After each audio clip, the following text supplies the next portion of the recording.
ओम नमः शिवाय। ओम नमः शिवाय। ओम नमः शिवाय। स्वागत है सभी दर्शक साथियों का आपके अपने यूट्यूब चैनल रामकृष्ण जी शिवम स्टूडियो में। मैं रामकृष्ण शास्त्री आगरा से आपके लिए धार्मिक कथा, व्रत कथा एवं अन्य जानकारी लेकर के आता रहता हूं। और आज की जो कथा है वो फाल्गुन मास के 22वें अध्याय की और विदेश्वर संहिता की 18वें अध्याय की शेष कथा पहले भाग में कही और उससे आगे दूसरे भाग में ये आगे की कथा है। तो इसको आप श्रवण करेंगे और इस कथा को ज़्यादा से ज़्यादा लोगों तक शेयर करें, जिससे वास्तविक ये मालूम हो शिव ने भस्म रमाई तो उसका क्या रहस्य था, ये अंत में बताया जाएगा। तो आप वीडियो को पूरा देखें, इसके अपन करें। अब मैं बात करता हूँ, विभूति 3 प्रकार की हैं। विभूति 3 प्रकार की बताई गई हैं। लोकाग्नि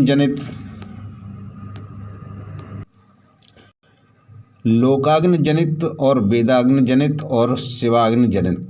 लोकाग्नि जनित या लौकिक भस्म की द्रव्यों की शुद्धि के लिए लाकर रखें मिट्टी, लकड़ी या लोहे के पात्रों को धान्यों की या तिल आदि द्रव्यों की या वस्त्र आदि की तथा पर्युषित वस्तुओं की भस्म से शुद्धि होती है। कुत्ते आदि से दूषित हुए पात्रों को भी भस्म से ही शुद्धि मानी गई है।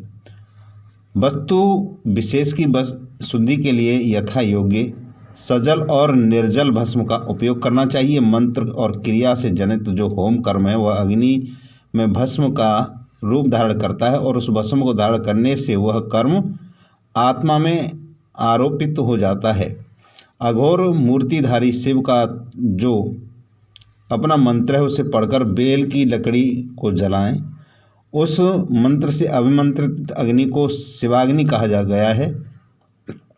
उसके द्वारा जले हुए काष्ठ का जो भस्म है वह शिवाग्नि जनित कहते हैं।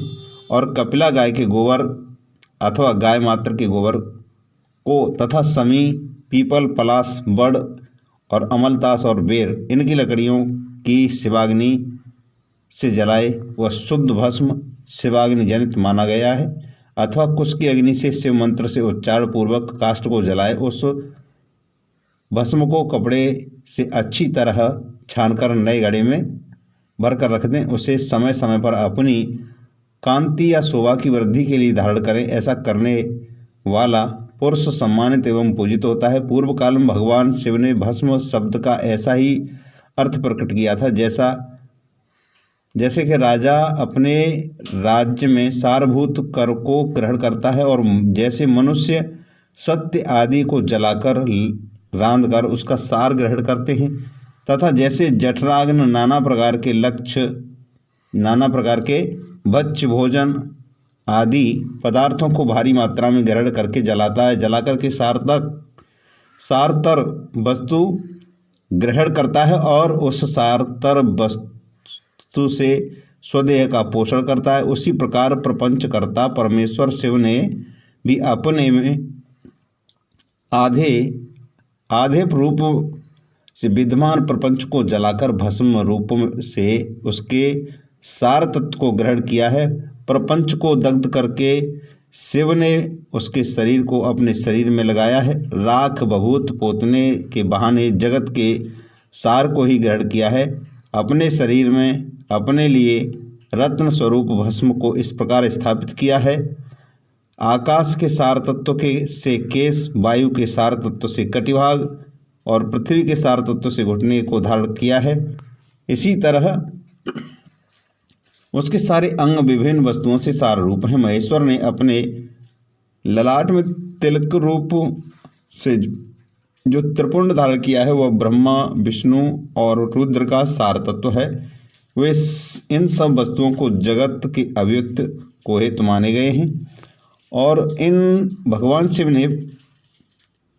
ने ही प्रपंच के सार सर्वस्व को अपने वश में किया है। अतः इन्हें अपने वश में करने वाला दूसरा कोई नहीं। जैसे समस्त मृगों का हिंसक मृग ही कहलाता है और उसकी हिंसा करने वाला कहलाता है, और उसकी हिंसा करने वाला दूसरा कोई मृग नहीं, अतः उसे सिंह कहा गया है।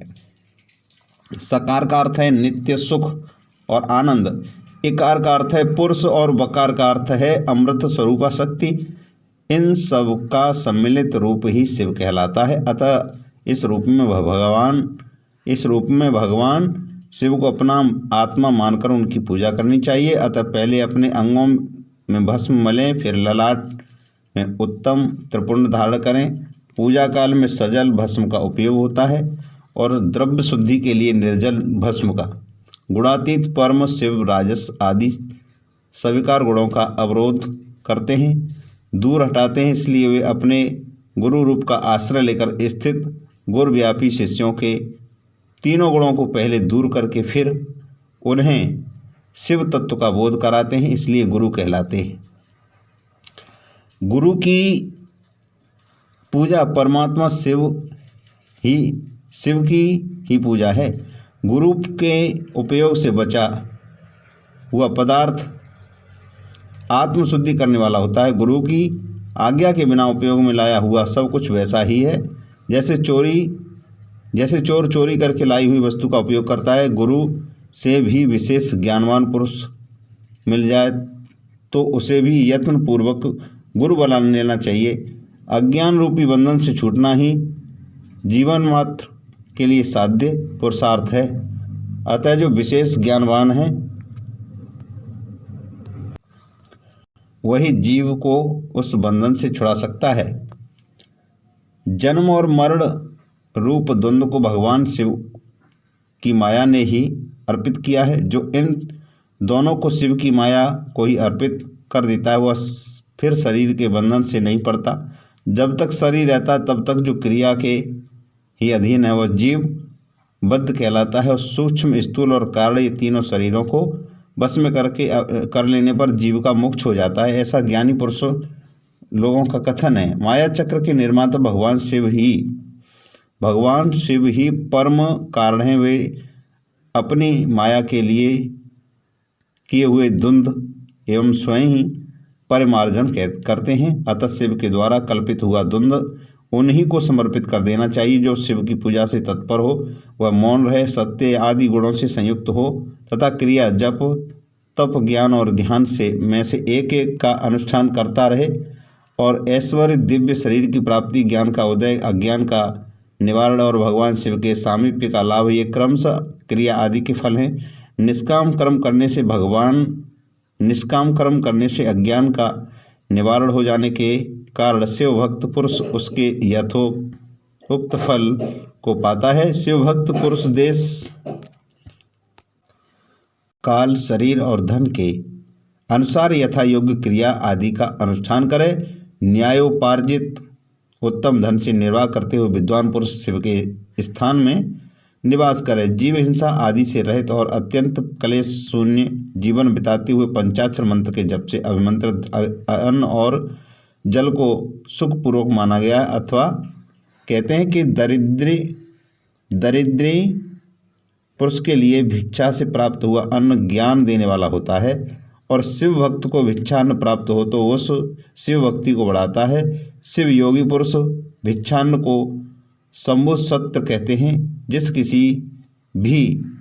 किसी भी उपाय से जहाँ कहीं से भूतल पर शुद्ध अन्न का भोजन करते हुए सदा मौन भाव से रहें और अपने साधन का रहस्य किसी पर प्रकट न करें और भक्तों के समक्ष ही शिव के माध्यम प्रकाशित करें। शिव मंत्र के रहस्य को भगवान शिव ही जानते हैं, दूसरा नहीं। तो आज का अध्याय यहीं समाप्त होता है। मिलते हैं नए अध्याय के साथ। तो आज सबके लिए हर हर महादेव, जय माँ पार्वती आपका भला करें। और चैनल को सब्सक्राइब नहीं किया तो प्लीज़ चैनल को ज़रूर सब्सक्राइब